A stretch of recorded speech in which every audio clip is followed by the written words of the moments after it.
Hello YouTube，我係陸赤龍友。今日咧有樣期待咗好耐同埋好特別嘅一部 Canon 機，就係呢部 Canon 嘅 R6V 啦。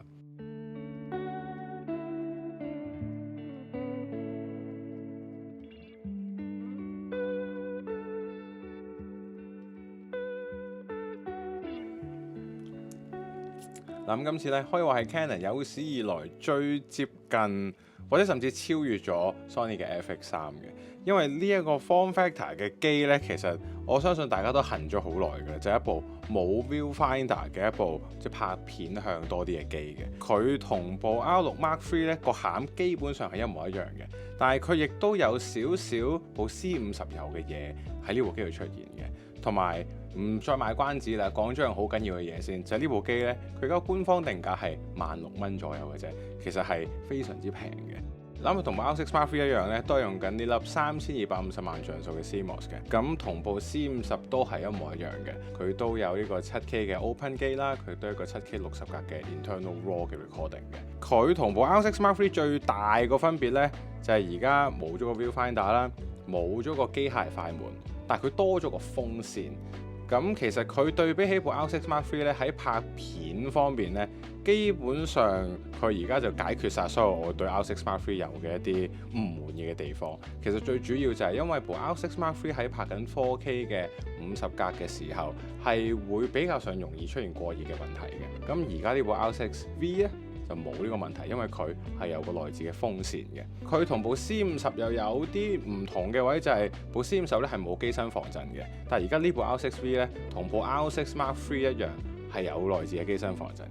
我講呢個 R6 Mark III 啊、C50同 R6V 呢三個名，其實講到嘴都歪埋。嗱，其實今次呢隻 R6V 個機身咧拎上手，你會感受到其實佢有少少似之前出過嘅 R50V 嘅，因為佢而家都係沿用緊呢個 V 嘅 series 嘅呢一個命名方法啦。咁呢部機就係 for 一個 vlogging 或者 video 取向多啲嘅一個機種嚟嘅。咁你可以見到其實佢啲操作上嘅掣啊，或者成部機個形態都係偏向拍 video 用多啲嘅。嗱，其實部 R6 Mark III 由佢 launch 到而家我都用咗都好幾個月㗎啦。其實佢一路個 performance 我自己都係好喜歡嘅，即係呢一粒 sensor 出到嚟嗰個畫質同埋個顏色 sharpness 各樣我都覺得係一個好好嘅一個平衡點嚟嘅。即係而家呢個3000零萬像素，佢都可以俾到一個冇 crop 嘅一個 4K 嘅 slow motion 哦。其實成個 package 用起上嚟我自己係幾滿意嘅。咁唯獨是有少少投訴嘅就係可能你拍緊50格或者拍緊82格嘅時候，就會比較上容易會遇到會有 overheating 嘅問題。咁而家呢部 R6V 咧，又徹底地解決咗呢樣嘢咯，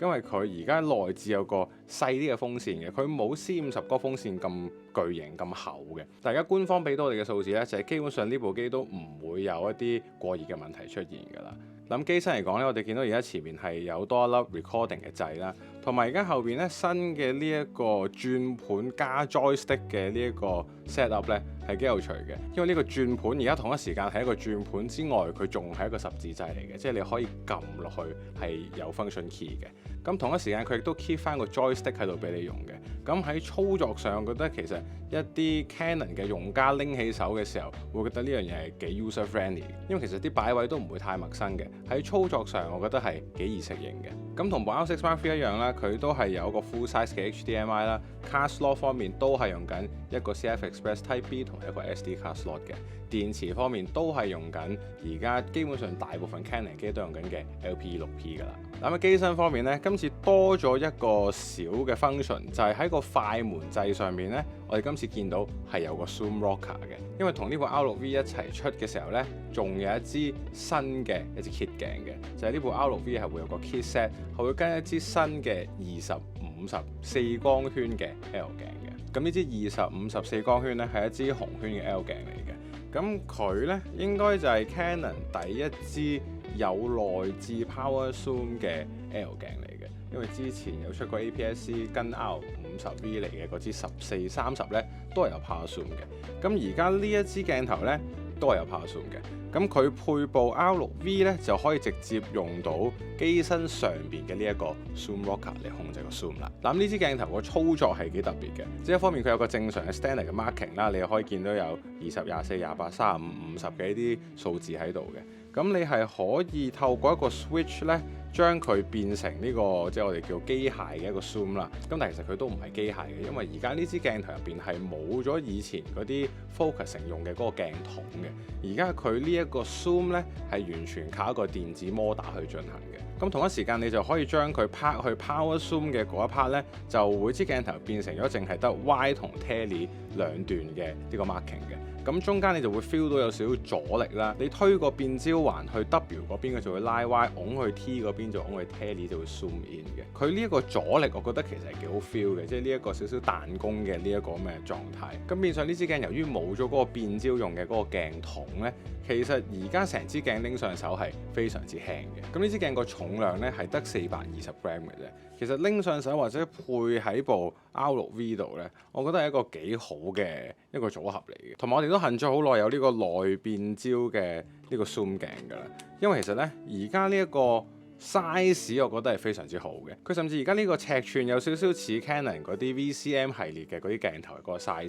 其實我自己係幾喜歡呢個尺寸同呢個重量嘅組合嘅，即係拎起手拍嘢嘅時候又唔會覺得佢真係有頭重尾輕啊，或者你長時間攞嚟用嘅時候，你會覺得呢一個鏡頭嘅尺寸同個重量係會舒適好多嘅。咁呢支鏡係用緊一個11組13片嘅光學設計啦，入邊有2塊 GMO 嘅非球面鏡片嘅。我覺得個畫質而家同我哋舊底用開嘅24-105嘅4光圈嗰支其實係有啲似嘅，甚至其實喺邊位嘅成像，而家呢一支係會再好少少嘅。跟住其實而家好明顯見到咧，呢一類嘅鏡頭係主打或者偏向個拍片嘅一個方向㗎啦。因為其實無論個 power zoom 啊，或者佢而家嘅呢一個尺寸啊，都係諗住係要俾你用嚟拍片用嘅。咁其實反而我自己會比較期待就係我哋可唔可以見到嚟緊可能會有啲大三元嘅鏡頭都係用類似呢一個嘅 design language， 我哋可能會見到一個細啲 compact 啲嘅一個2.8嘅 lineup 啦。咁另外呢部 R6V 咧喺影相嗰方面咧，其實就有少少閹割嘅同部 R6 Mark III 比，因為其實佢始終個系列名都唔同啦，叫 R6V。咁其實大家就唔好期望佢同部 R6 Mark III 嘅影相嗰個 performance 係一模一樣先，因為首先咧我哋見到而家部機咧係冇咗個 viewfinder 嘅，即係佢呢個盒仔型嘅機身咧擺到明就係 for 你拍片用㗎啦。因為如果你中意影相的話，我相信大家都會好喜歡用個 viewfinder 嘅。咁而家呢部機咧係冇 viewfinder 嘅，咁同埋佢係冇機械嘅快門嘅，咁你就要依賴佢嘅電子快門嚟影相啦。咁就意味住我哋係淨係得12bit 嘅 RAW 嘅啫。咁但係佢依然都 keep 到同部 R6 Mark III 一樣係可以做到1秒有40格嘅連拍速度嘅。嗱，而家大家可以感受下呢個 handheld 嘅呢個防震效果啦。其實就咁拎住行，我覺得都係冇乜太大問題嘅。同埋而家20mm 係幾 comfortable 嘅，同平時如果你用24嚟影自己個頭咧，通常個頭都好大嘅啫。而家呢個 size 我覺得係勉強可以接受嘅。咁同平時嘅時候，如果我哋用啲 wide 啲，可能啲16-35嘅時候，支鏡又會大支咗。而家呢個20-50嘅 power zoom 嘅呢個 form factor，我自己係幾喜歡。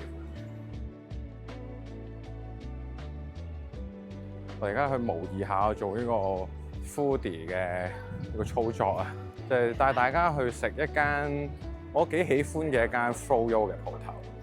就係呢間叫做小滿定律 Law of Yogurt 啦。呢度一杯 Froyo 咧係賣緊58蚊，可以揀3款 topping 同埋1隻醬料嘅。佢同平時其他 Froyo 牌子有啲唔同，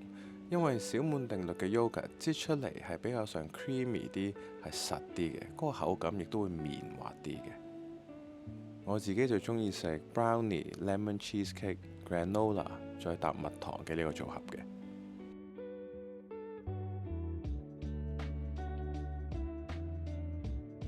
其實做 foodie 真係好難，除咗好味之外，都唔知佢講咩。我覺得呢個 Froyo 配蜜糖蔬係幾好食。咁唯一有啲小詬病嘅嘢就係，而家呢隻 mon 咧都係用緊 R6 Mark III 同 C50嗰隻比較上細嘅一隻3寸 mon 嚟嘅，即係我會期望如果佢用翻隻大少少，用隻3.2，或者甚至如果我哋會將來見到可能會有4寸嘅反 mon 咧，